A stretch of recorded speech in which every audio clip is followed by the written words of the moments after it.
said they won't be back until November. Okay, so time to get down to business. Okay. So, what category of Jew are you? No, I'm not talking conservative. I'm not talking conservative, Reform, Orthodox, or secular, or any of those. I mean, when you are being asked if you would like to have the honor of an aliyah, what are your options? Kohen. Levi. Israelite. Kohen, Levi, and Israel, also known as the rest of us. How do you get into one of these categories? By birth. By birth, right? So if you're a Kohen, that means father. Yeah, right. On the father's side. Was a Kohen. If you're a Levi, it means your father. Right. Was a Levi.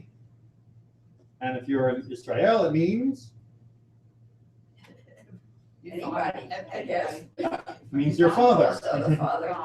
Was an Israel, or left off an E, or you converted.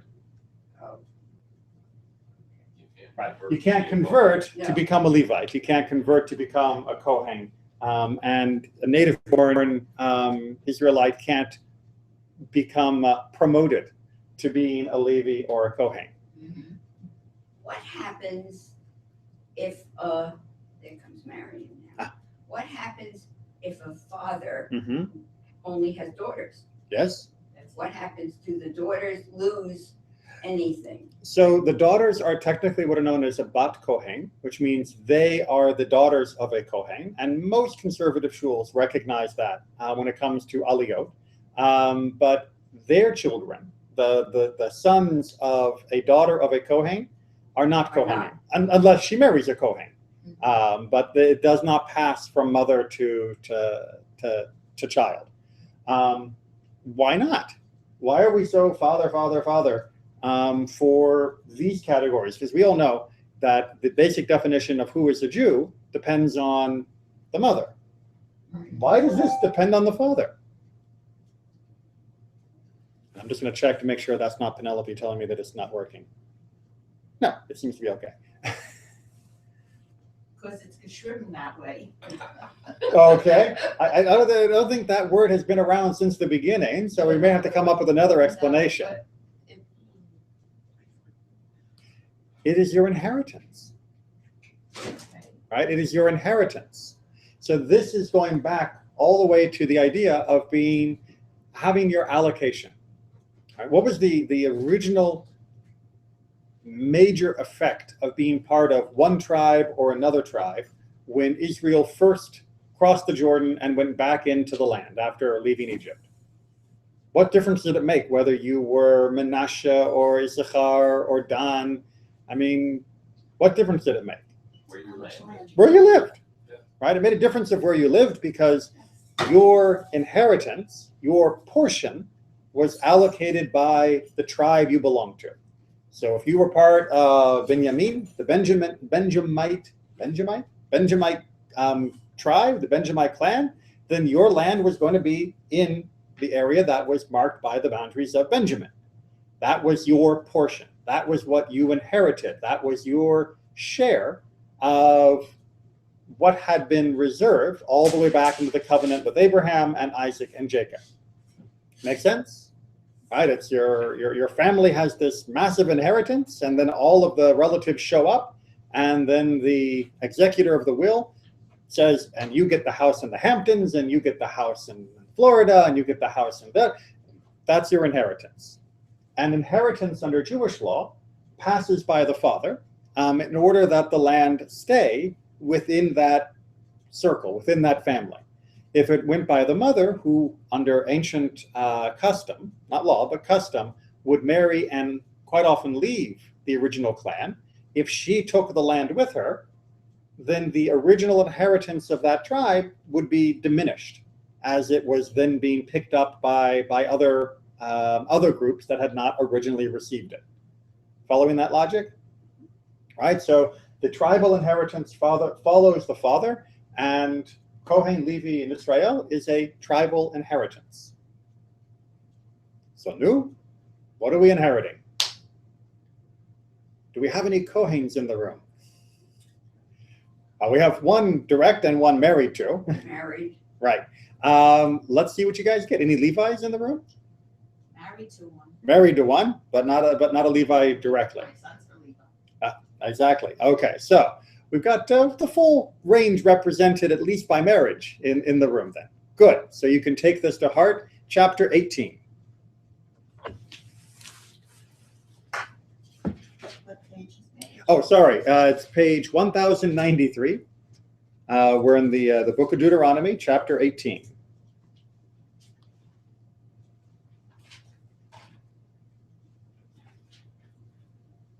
And as usual, I'm going to need a volunteer to read.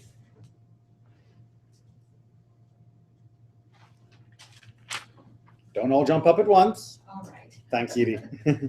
18, the Levitical priests. That's it. Okay. The Levitical priests, the whole tribe of Levi, shall have no territorial portion with Israel. All right.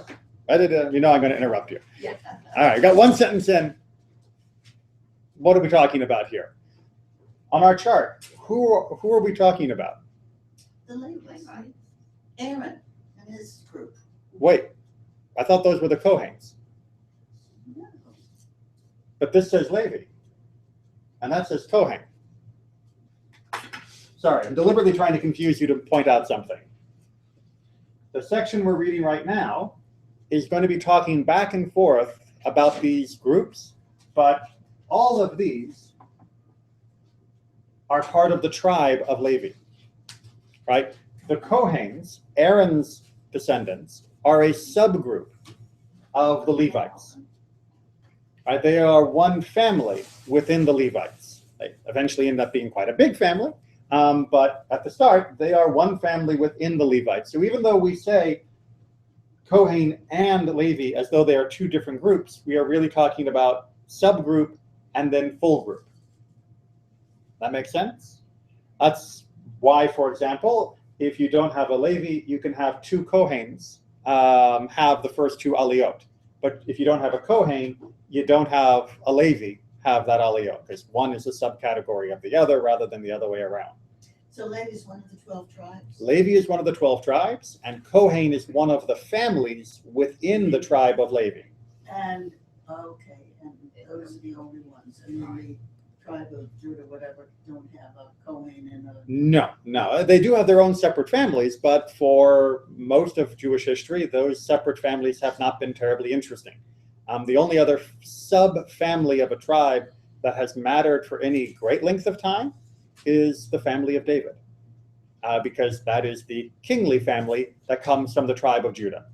So, but for most of Jewish history, the sub-families were not terribly important. You'll read about them in some of the stories in the books of Judges, Joshua, and Samuel and Kings. But for most of our history, which family you were in from all the other tribes, not really that important. Unless you were from the tribe of Levi, and then we wanted to know if you were a Kohen or just one of the regular Levites. What do you do if there is no Kohen in the synagogue Mhm. at the time of the service? Let me just use regular people.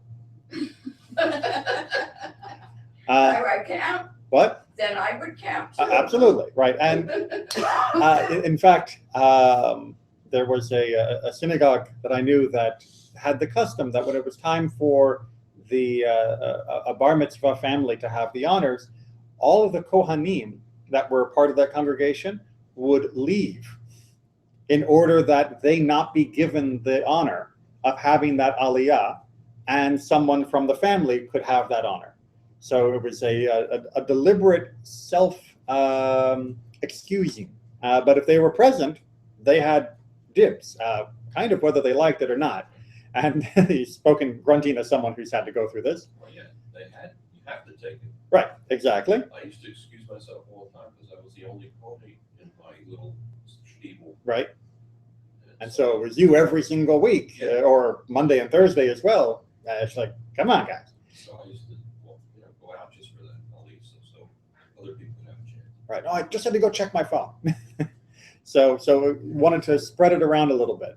All right, so we got a picture here. So we're talking about the red category, the Levi / Kohanim, and it's going to be a little confusing of which group we're talking about, and some of the commentators argue case by case. We're not going to get into that too much though, but we do want to. I do want to make sure we know which group we're talking about. Onward. They shall live only off the Lord's gifts as their portion, and shall have no portion among their brother tribes. The Lord is their portion, as he promised them. Okay, so portion. What apportionment are we talking about here? Mostly sounds like food. So it sounds like food, and we're going to find out it's exactly the opposite. Food, no problem. They're going to get plenty of portions of food. What they're not going to get, It's land. land, right? No land for them, right? Everyone who is a Levite, when we move into the land of Israel, and Joshua is saying, all right, Benjamin, you're over there, and Judah, you're over there, and the Levites are standing there going, where's our land? And this is the answer. You don't get land. You get God. That's your portion, right? Everyone else gets land, and they're going to go be farmers and all of that. Well, at least the vast majority of them will be farmers. But you get God's service instead. So they lived among the other tribes. So we're going to sort of come back to that in a second. But yes, there was a general distribution, as well as those who were primarily on call for the Mishkan, the tabernacle, and then the temple. But they are amongst the tribes by and large, and they don't get land. That's not their inheritance. How did they react to Well, that? Do They we do know? that, don't they? do we know? Well, we don't hear them complaining an awful lot explicitly. There is some supposition that the debate with Korach, who was a Levi, was partly about this, either that he wanted up into the Kohanim, or that they thought, like the rest of Israel, they should also get the land. But we don't hear an explicit either complaint or thanks. And as we'll see, there might be reason why they would say thank you in just a minute. So keep reading. This then shall be the priest's due from the people. Everyone who offers a sacrifice, whether an ox or a sheep, must give the shoulder, the cheeks, and the stomach to the priest. You shall also give him the first fruits of your new grain and wine and oil, and the first shearing of your sheep. For the Lord your God has chosen him and his descendants out of all your tribes to be in attendance for service in the name of the Lord for all time. Okay, so here's the other side. You don't get land. What do you get? Sustenance. Stuff, right? You get free meat. You get free fruit, free oil, free shearings. You know, the wool for making stuff out of. And they're all prime. And they're all what? Prime. Prime. You mean you're not getting the cast-offs. Right. You're getting the good stuff. Yeah, for shearing. And do they have to grow it? No. Are they raising these cows and sheep? No. So it's free. But it's not theirs until it's given to them. So are you complaining or are you rejoicing? If you're a Levite or a Kohen, are you saying, "Way, look at all the free stuff we're getting," or are we saying, "Boo, I wish I could have a farm instead"? It seems to me if God said they have to do that, they better rejoice, otherwise. Okay, well, there is a certain level of why would they question what God has allocated? Absolutely. However, throughout the Torah, we have seen plenty of people Right. raise objections and questions about how God is handling things. So it wouldn't be the first time that somebody complained. It's kind of a Jewish hobby to complain. But notwithstanding that they shouldn't be complaining about God's allocations, what do you guys think? Good deal? Bad deal? I think it's a great deal, Great deal. Spoken as a Kohen. Yes, it's a great deal because? because you have one responsibility, and that's to take care of the temple services. So- And, I guess there's some chaplain duties too. You got to take care of people. They were also considered to be the primary teachers. These were the ones who are given in other parts of Deuteronomy the charge to instruct the people and to help them learn Torah and know how to live. And they also have the duties, of administering more on as you say, pastoral, maybe a little bit of a modern term, but they were there to help the community spiritually in ways that were more day-to-day than the sacrificial service that would be taking place in the Mishkan. And they've been exalted, it's an honor. And it's an honor. But if it's such an honor, wouldn't they do it for free? They would starve. But, they had to be taken care of, so they literally don't starve. So they have to be taken care of, but do they have to be taken care of with the prime stuff, the best? They have no other inheritance. There's no wealth. So why shouldn't they just get average? I mean, you're a Kohen, so I don't expect you to argue that average is the best that they should get. But No. can we see perhaps, and you've already hinted at this, Michael, that the special allocations to the Kohanim might cause some resentment? I mean, you already mentioned that you would deliberately excuse yourself if you were the only Kohen in the room week after week after week in order that someone else could have a turn. Why would you do that? It's your honor. It was given to you by Torah, by tradition. Why would you say no? It's just monopolize the whole honor. You want to give other people a chance. You mean it doesn't seem fair? Yeah. So you're complaining that what God allocated wasn't fair. In Michael's, You got too much. in Michael's situation, he had a day job. For the Levites, that was their job. True. Although not all of them. Yeah, at one point, not all of them were fully occupied with the service of the temple every moment of every day. It wasn't as though this was a full-time job for all of them constantly. What else could they do? Well, that's the question then. I mean, they would still be teachers, they would still be adjudicators, they would still be providing spiritual services to people on a more mundane level rather than the temple level. But is that really enough to justify continuing to give them these gifts? Who was it who decides that for this you bring 2 doves and for that you bring a goat? That would be God.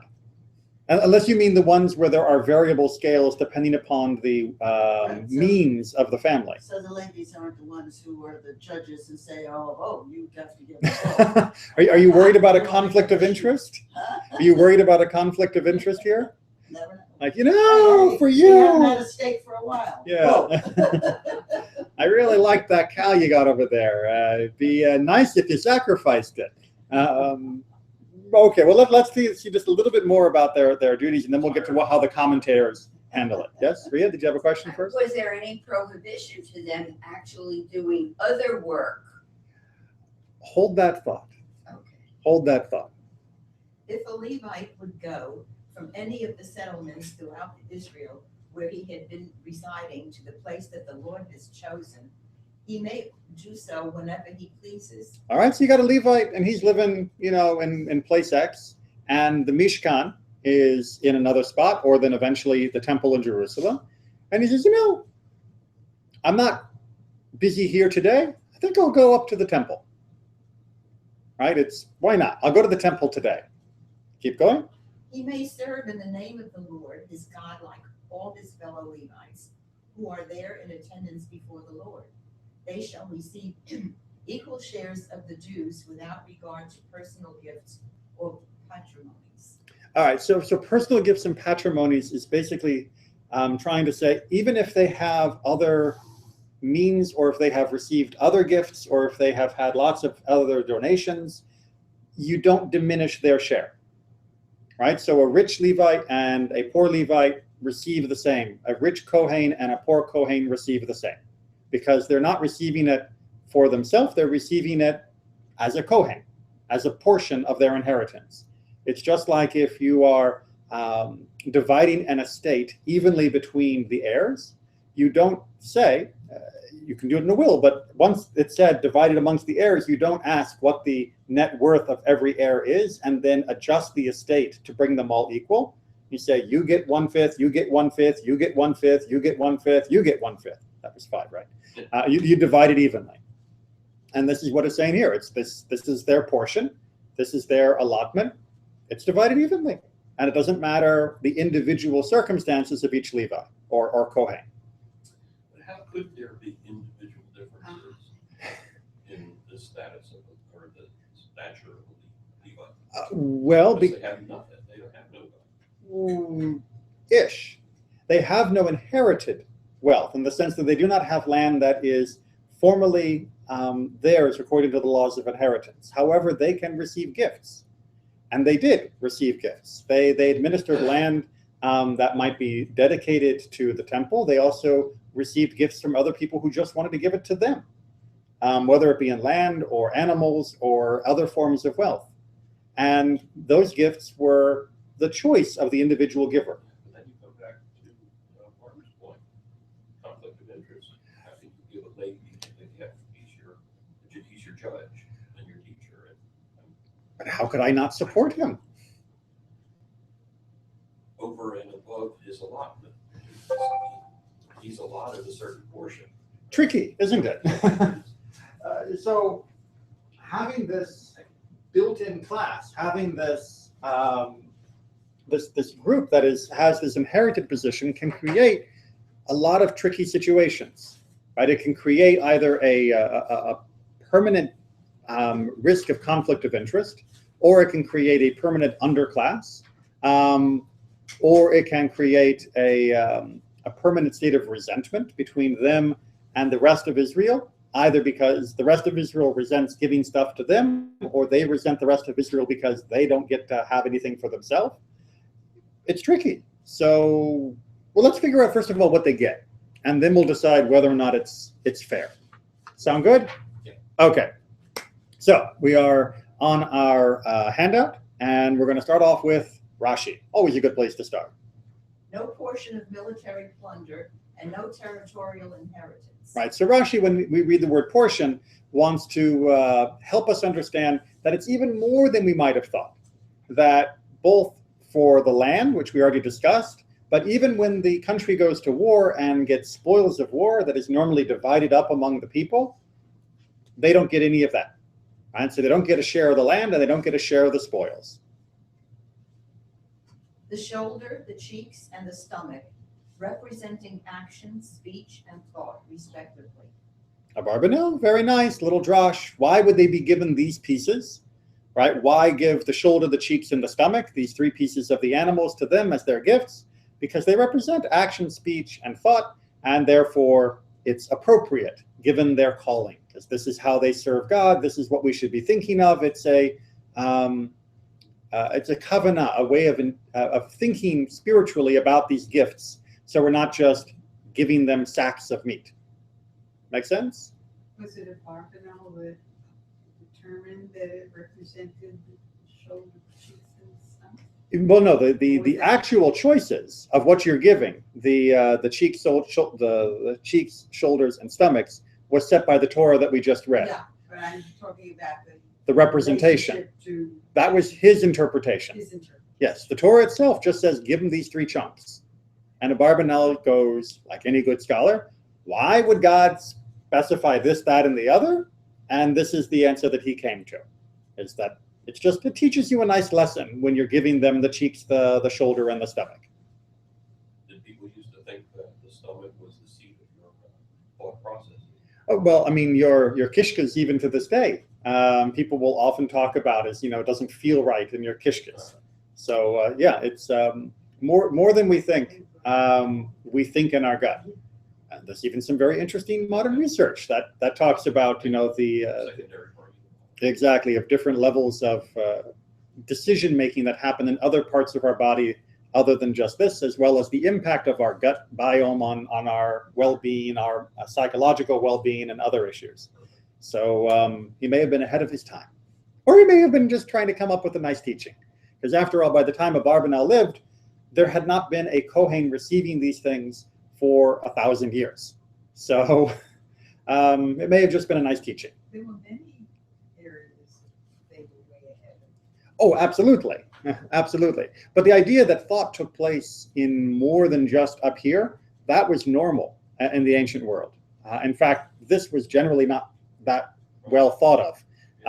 More regular. It was the heart, the kidneys, the liver. These were the areas of the body that they felt were responsible for conscience and thought and desires and these things. Knowing your brain was a seat of intellect is a modern. Yes, somewhat modern exactly. knowledge. Okay, so Barbanel, we'll put him to one side. Rambam, always good for an instruction. Let's see. Though commanded to be given, there is nothing sacred about them. Right, so we're giving them this food, but this is not like the sacrifice itself.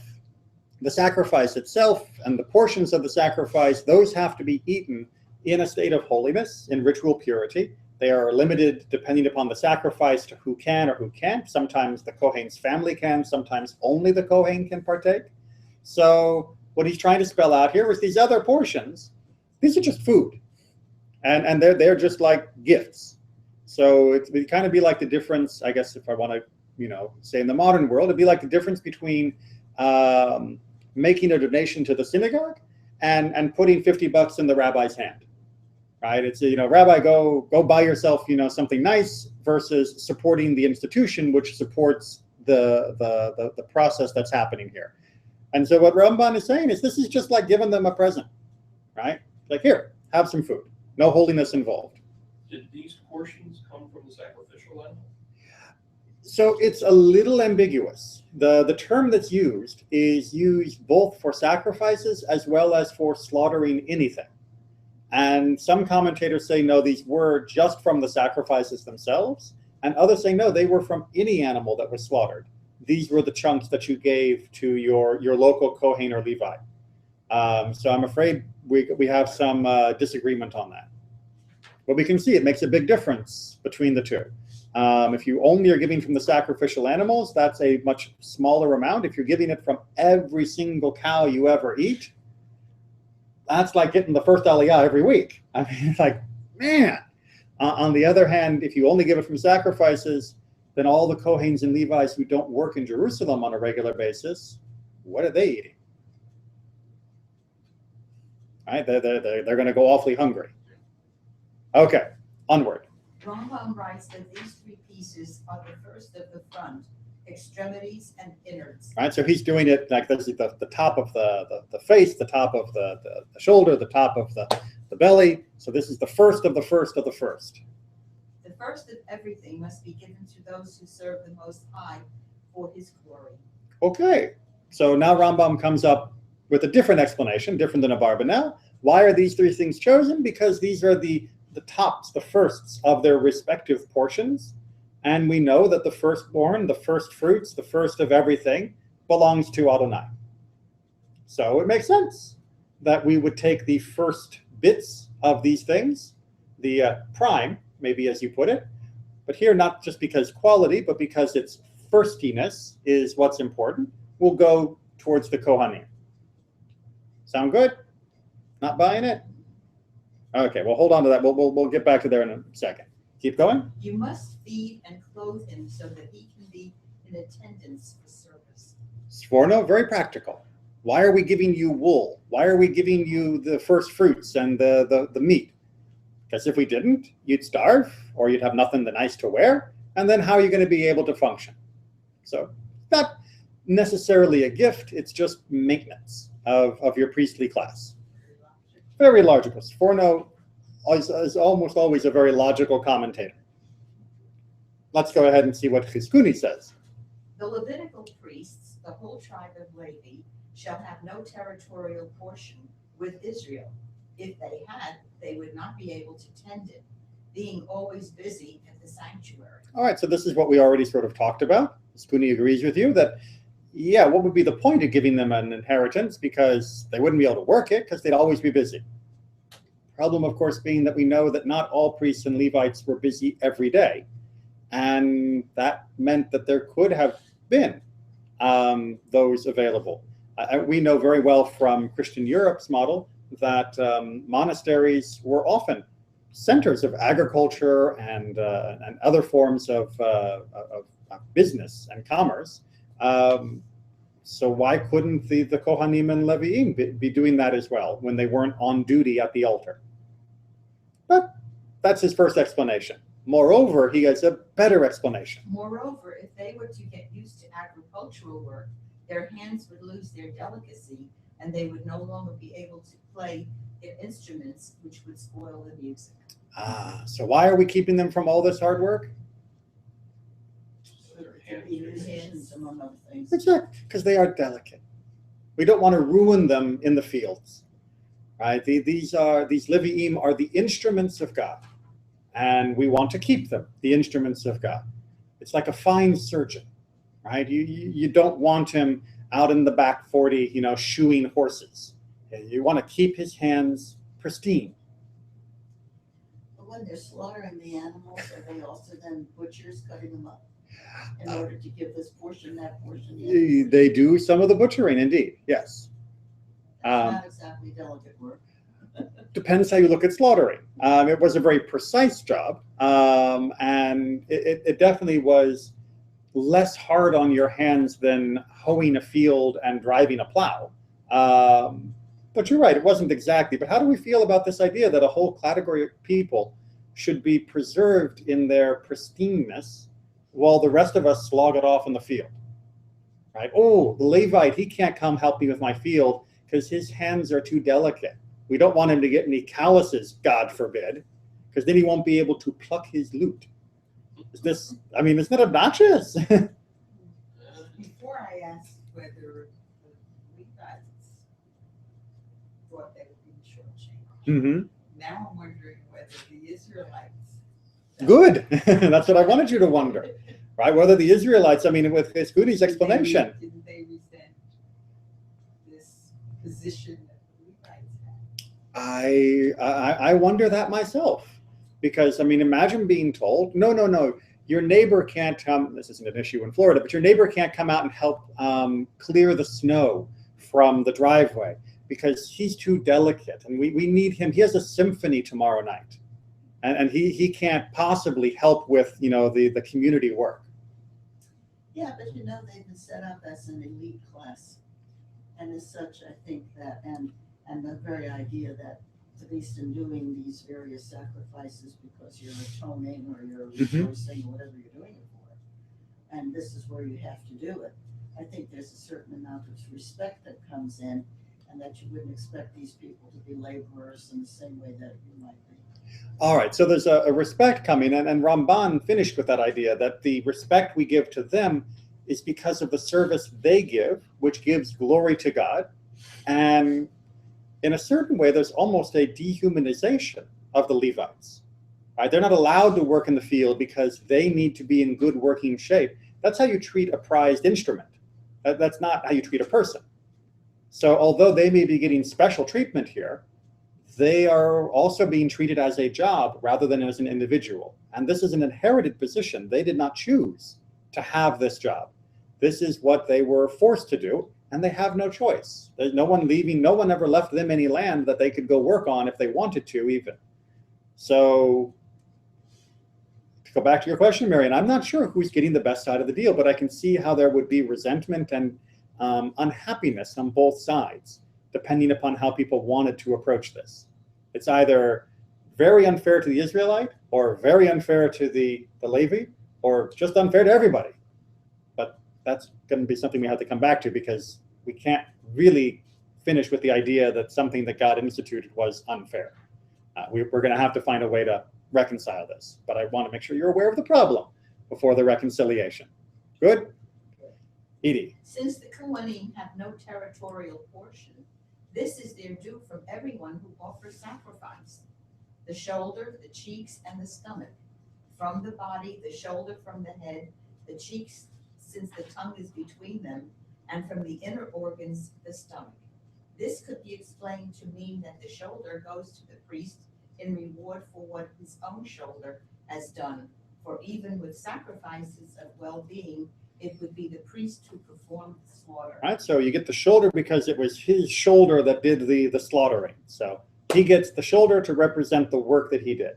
And The cheeks reward him for the blessing. for the blessings that he said with his mouth, right? So it's one-to-one relationship, And the stomach for his inspection of the animal. right? Which often had to be the most difficult parts of the inspection wasn't the outside of the animal, but was the inside to see whether it would have been trafe had it lived a little longer. It's a very complicated process. So we're rewarding him with the appropriate object of his inspection. Make sense? Very nice. Sort of matches the way Abarbanel also thought there was a moral lesson or an appropriateness to these choices. It wasn't just gifts. But then, But the straightforward explanation is simply that these are the best parts of the meat. no, it's just the prime cuts. Right, so he comes up with this wonderful way of explaining the shoulder because of their work, and the cheeks because of their blessing, and the stomach because of their inspection. But if you have, really just cut it down to the shortest, simplest answer, probably these three were chosen because they're the best bits. So the priests are getting their just desserts because it's exactly what they did, or they're getting the best desserts because God has singled them out for favor. Or both. Okay. One more part of what they get, and then we're going to start trying to figure out how this can be fair. They shall receive equal shares of the dues. Right, these are the guys who show up at the very end of our Torah portion when it kind of seems like they went, let's go to Jerusalem today. This refers to the priests who are not officially on duty, but have come for the festival. They receive equal shares of both the hides and the meat from the goats of sin offering. One might think this also applies to the offerings that are not part of the festival, such as the regular daily offerings, the Sabbath offerings, and the votive and free will offerings. The verse therefore continues, beside that which is due according to the Father's house. That's the patrimony, by the way, in a little bit clearer English and closer to the Hebrew. It refers to the original founders of the priestly fathers' houses at the time of David and Samuel, when the priestly watches were set up and they struck their bargain. You take your week and I'll take mine. Okay, so a lot in this Rashi comment about what it meant to be a priest in the days of the kingship, which was there were more priests than you needed at the temple at any one time. You just had an abundance of priests. I mean, there's only so many sacrifices taking place. So what happened was the priests got together and they worked out a rota. And they decided based upon their own internal family tree. So now we're in a subgroup. They decided who would get which week. Right? So one week, family A would come and they would do the services and they would get the meat and they would get the hides and they would get all that. And then the next week, another family would come and they'd replace them. And then the other family would go home. That is to say, either outside Jerusalem or somewhere else, but not be at the altar. And they just all take turns. Make sense? Much like if you have 3 or 4 Kohanim in a congregation, there's usually some attempt to spread out that first aliyah so that they're not only getting one person every single week, but all of them basically get turns at having that honor. Make sense? Been your experience as well? Yes. Exactly. And so when this guy shows up, who wasn't his week, he just comes by, he can get some of it because he is a priest, but the parts that are allocated by the week, he doesn't get to have that because that was already negotiated as being an understanding among the priests. So sound fair? Yes, is this strictly the Kohanim now, or everybody? So again, this is where it gets a little slippery between whether we're talking Kohanim or Levi'im plus Kohanim. This seems to be talking more specifically about the Kohanim, since the Levites themselves could not offer a sacrifice. And we have the very clear, they can't actually do the shechting, the slice. The Levite does not slaughter. No. But they do butcher. They help in other ways, yes. So, but you do have the names of the different Kohanim houses being discussed very clearly during King David's time. So that seems to be what Rashi's talking about here, is specifically the Kohanim. So it all works out. Everybody's happy. I've seen a lot of sort of head wiggles around the table. Maybe, maybe not. Okay, well, to understand this, we have to understand why it was instituted. Edie, from Many this is regulations- Midrash Rabbah. Yeah. Many regulations were made in the interests of peace. The sages have taught thus. The following rules were laid down in the interests of peace. The priest reads the law first, and after him a Levite, and after him an Israelite. Okay. So why do we have this system for Torah readings? To keep peace. To keep peace. How does this keep peace? Everybody knows their appointed place and they're not fighting. Okay. So that you have to, exactly as Barbara's saying, you have to imagine the converse. If you didn't have this system of one to everybody else, then you would have to renegotiate every single time there was a Torah reading, who would get first. And the opportunity for fighting and hurt feelings increases exponentially. By having rules, it becomes much clearer. As we were discussing before we started the class with the upcoming Simcha, when there is a Brit Milah, it's all very clear when it's happening, it's all very clear what needs to be done and how the service is laid out. If Aunt Susie from Anchorage, Alaska can't get here in 8 days, she's gonna miss the bris, right? And no hurt feelings. I mean, we can't postpone it. The Brit Milah happens on the 8th day, Aunt Susie or not. It's just what is. On the other hand, if it is a Simchat Bat, where we have more control of what day it's going to happen, if Aunt Susie says she can't come on day X, and you have it on day X anyway, now Aunt Susie can get mad. Because now you chose to do it when she couldn't be there. So having the regulation makes peace, because it removes some of the variables that can cause fighting. Make sense? Yes? See how great is the power of peace. Rabbi Yochanan said, the sun never faces the concavity of the crescent moon. Why? In the interest of peace, as it is said, dominion and fear are with him. He makes peace in his high places. Oseh shalom bimromav. That's the phrase from Job that we use, of course, in the Kaddish and many other places in our text. Oseh shalom bimromav. He makes peace in his high places, often translated as the heavens or the universe. And Rabbi Yochanan is using this metaphor here, and we're gonna have to try and pull this apart a little because most of us don't stare at the sky enough. The sun never faces the concavity of the moon. So we all know what a crescent moon looks like, right? So like that. And we all know, of course, that the moon goes from east to west, just like the sun. And we know that at certain times of the day and certain times of the year, both sun and moon are in the sky at the same time, right? We've all seen that happen? Okay. Now, according to Rabbi Yochanan, and I'm afraid I do not have the astronomical wherewithal to argue with him, and we can always check it, but the metaphor is the most important thing. He's saying at no time when both the sun and the moon are in the sky at the same time is the moon like that. The sun always sees the full back curve of the moon. It never sees the chunk removed from it. Interesting. What's that? It's like, what's he trying to say here? So what the commentators argue is that because of this position, the sun never sees that the moon has been diminished. As far as the sun can see, the moon is always full, right? From the sun's perspective. Right? From us down on Earth, we can see the differences, but from the sun's perspective, it sees the full back curve, which means it always thinks the moon is full, and it also never sees the moon having been diminished and doesn't fear that it too will be diminished. Oh, I was thinking that the moon shouldn't be embarrassed.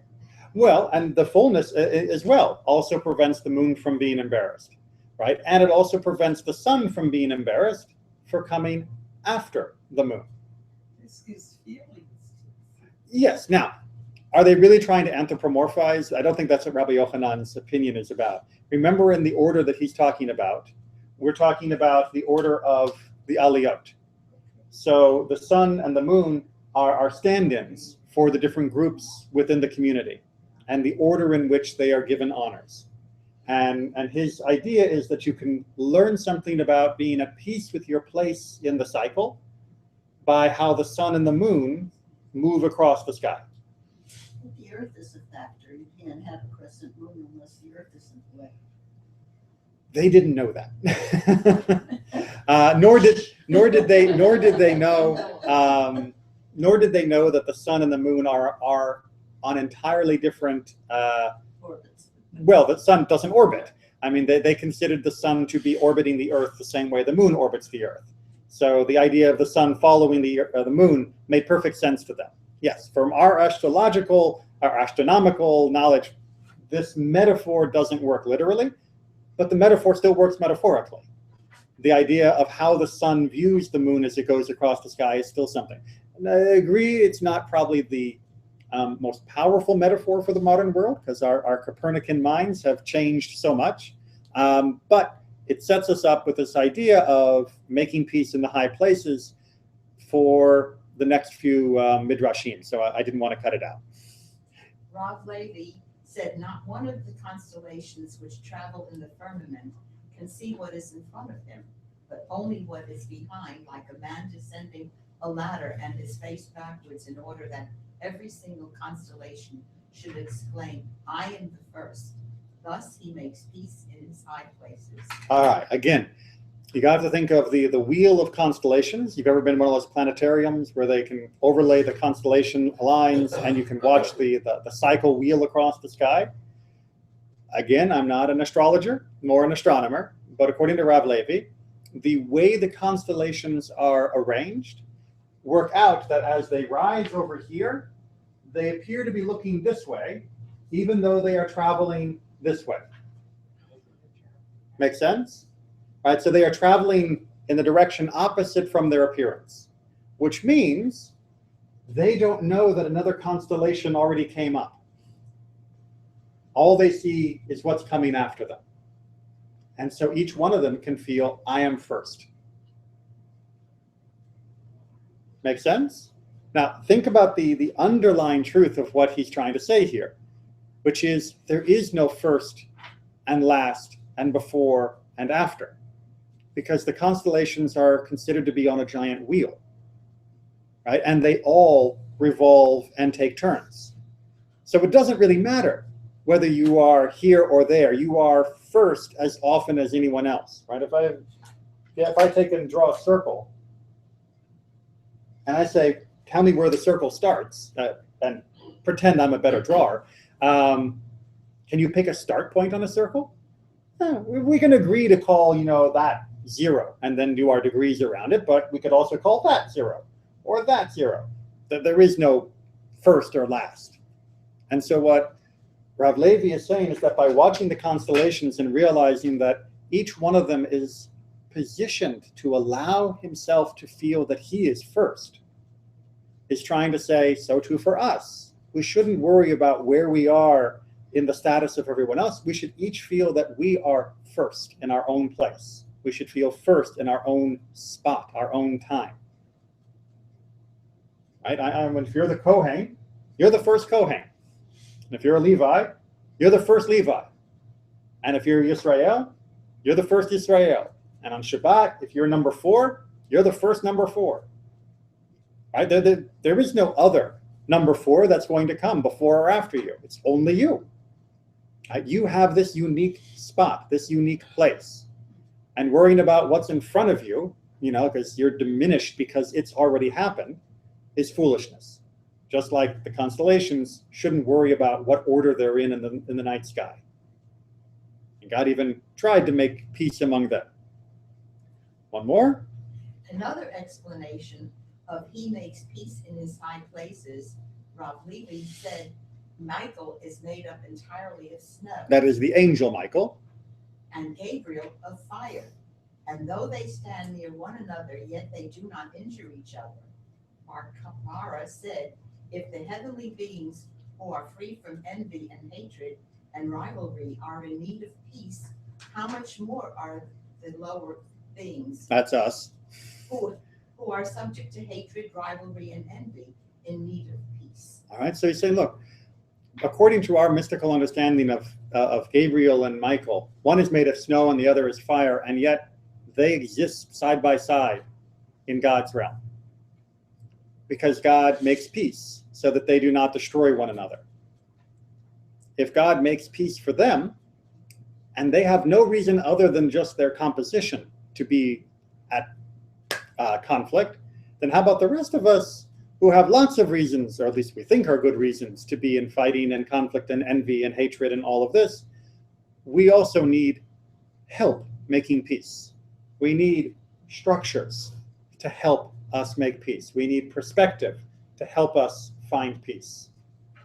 Right? There's this idea that the way you look at the world can remove the hatred, the envy, the rivalry, the same way that the sun and the moon and the constellations, God found ways to diminish their opportunity for rivalry or jealousy. So too we should also try to diminish our rivalry, jealousy, or hatred. And we do that with structures. We do that with rules. So when you look at the Levites, the Kohanes, the Israelites, and what each gets from all of the different portions and their allotments, each person should say, I'm happy with what I have been given. And I'm not going to worry about whether what I've got is fair compared to what they got, and they, I hope, won't worry about what they've got is fair compared to what I got. We each got what we needed. And together we create a great and wonderful community. And that's fair. And if we didn't have this pattern of who gets what and when, if we didn't have this rule, there would be nothing but fighting and anger and strife as we each struggled to grab what I thought was fair and what you probably disagreed on. Make sense?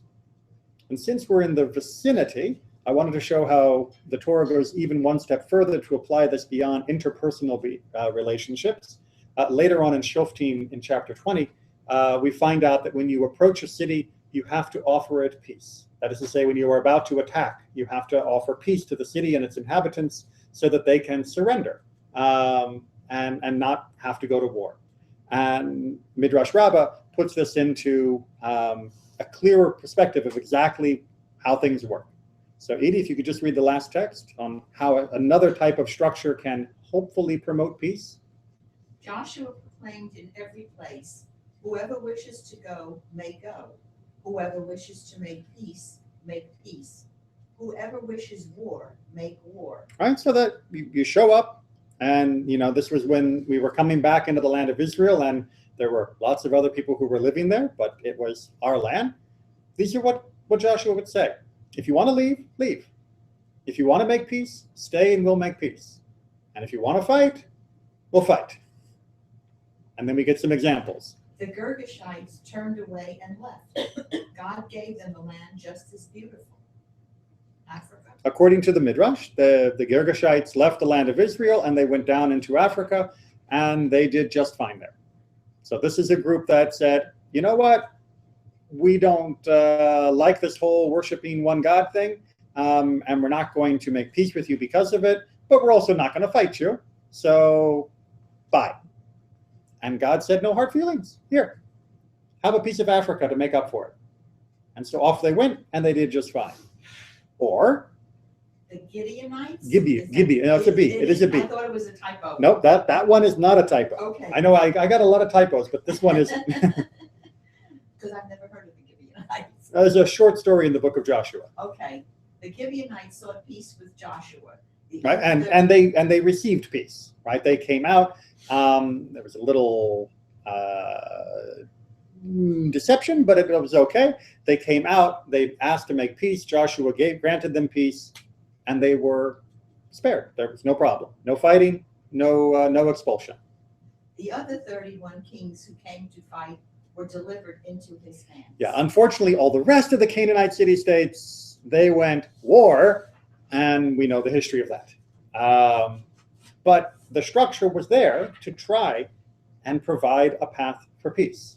That was the goal, is to find a way to make peace among people, among individuals, among nations, among the stars in the sky. God wants peace.